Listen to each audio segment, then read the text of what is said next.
নমস্কার।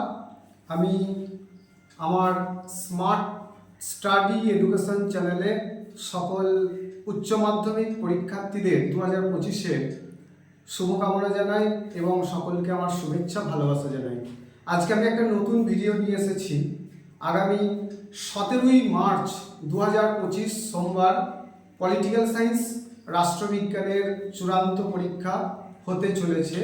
এই মুহূর্তে আমি আমার লাস্ট মিনিট সাজেশন নিয়ে আমি আমার স্মার্ট স্টাডি এডুকেশন চ্যানেলে হাজির। তো পলিটিক্যাল সায়েন্স পরীক্ষার সময় শিক্ষার্থীদের যে দিকগুলো বেশি করে নজর রাখতে হবে সেগুলো হচ্ছে, আমাদের প্রথমেই হচ্ছে যে সূচনা, প্রথম নোটটার ওপর সূচনা ব্যবহার করতে হবে। সূচনার পর আমাদের যে পয়েন্টগুলো আমরা তৈরি করব সেগুলো টু দ্য পয়েন্ট উত্তর লিখতে হবে, আমাদের কোটেশন ব্যবহার করতে হবে এবং দেখবে এমসিকিউ এবং এসএকিউ, এই যে এমসিকিউ এবং এসএকিউতে অযথা কাটাকুটি করবে না, কারণ এগুলো আমাদের এক্সামিনারদের পক্ষে খুবই অসহায় লাগে। এবং একটা জিনিস বেশি জরুরি, সব থেকে তুমি তোমার খাতাটা সাজাবে তার জন্য হাতে লেখা সুন্দর, স্পষ্ট, সহজ সরল হতে হবে। এবার আমি আমার রাষ্ট্রবিজ্ঞানের মূল সাজেশনটার দিকে আমি ব্রড কোয়েশ্চেনগুলো আজকে আমি তোমাদের দেওয়ার চেষ্টা করছি। হ্যাঁ, মূল সাজেশনটার দিকে আমি আমার কোয়েশ্চেনে ফোকাস করছি। রাষ্ট্রবিজ্ঞানের যে 3 দাগের যে বড় কোয়েশ্চেন করতে হয়, 3 দাগের বড় কোয়েশ্চেন 5টা করতে হবে এবং প্রত্যেকটা কোয়েশ্চেনের মান 8।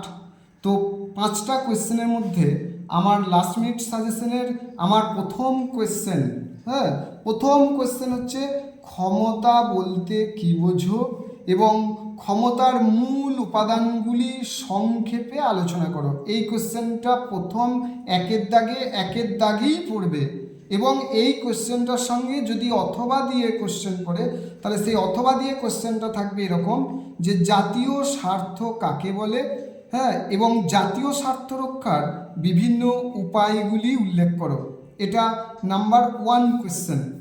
নাম্বার 2, এই কোয়েশ্চেনটাই থাকবে উদারনীতিবাদ কাকে বলে এবং উদারনীতিবাদের মূল বৈশিষ্ট্য বা নীতিগুলি আলোচনা করো।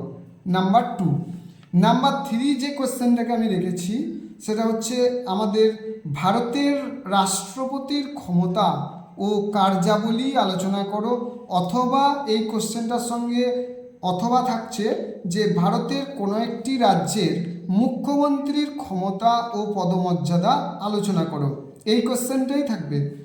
4 নম্বর কোশ্চেন হচ্ছে আমাদের ভারতের পার্লামেন্টের ক্ষমতা ও কার্যাবলী আলোচনা করো। আর শেষ কোশ্চেন অর্থাৎ 5 দাগের কোশ্চেন হচ্ছে যে ভারতের সুপ্রিম কোর্টের গঠন ও কার্যাবলী আলোচনা করো। এর সঙ্গে আর একটা অথবা দিতে পারে যে ভারতের বিচার ব্যবস্থার বৈশিষ্ট্যগুলি আলোচনা করো, অথবা দিতে পারে যে ক্রেতা সুরক্ষা আদালতের উপর সংক্ষিপ্ত একটি টিকা লেখো। এই 5টা কোশ্চেন আমি তোমাদের সাজেস্ট করব প্রত্যেকটা দাগের প্রথম কোশ্চেনগুলো, অর্থাৎ 1 দাগে ক্ষমতা বলতে কী বোঝো এবং ক্ষমতার মূল উপাদানগুলি সংক্ষেপে আলোচনা করো, এই কোশ্চেনটা। 2 দাগে যে কোশ্চেনটা রেখেছি উদারনীতিবাদ কাকে বলে এবং উদারনীতিবাদের মূল বৈশিষ্ট্যগুলি আলোচনা করো। 3 দাগের যে কোশ্চেনটা রেখেছি ভারতের রাষ্ট্রপতির ক্ষমতা ও কার্যাবলী আলোচনা করো এবং 4 দাগে ভারতের পার্লামেন্টের ক্ষমতা ও কার্যাবলী এবং সর্বশেষ 5 দাগের কোশ্চেন হচ্ছে ভারতের সুপ্রিম কোর্টের গঠন ও কার্যাবলী আলোচনা করো। এইটা অথবা ভারতের বিচার ব্যবস্থার বৈশিষ্ট্য আলোচনা করো, অথবা ক্রেতা সুরক্ষা আদালতের উপর সংক্ষিপ্ত একটি টিকা লেখো। এই কোশ্চেন কটা করলে 2025 শিক্ষাবর্ষের উচ্চ মাধ্যমিক শিক্ষার্থী রাষ্ট্রবিজ্ঞান শিক্ষার্থীদের অবশ্যই পরীক্ষা ভালো হবে এবং সবগুলোই তোমরা কমন পাবে। আমার স্নেহের ছাত্রছাত্রী, আমার স্মার্ট স্টাডি এডুকেশন চ্যানেলে তোমাদের সকলকেই স্বাগত। আমার শুভেচ্ছা, আমার ভালোবাসা রইল। আমার এই যে নতুন চ্যানেলে নতুন নতুন শিক্ষামূলক ভিডিও পেতে তোমরা আমার চ্যানেলটিকে অবশ্যই কমেন্ট করবে, শেয়ার করবে এবং অবশ্যই সাবস্ক্রাইব করবে।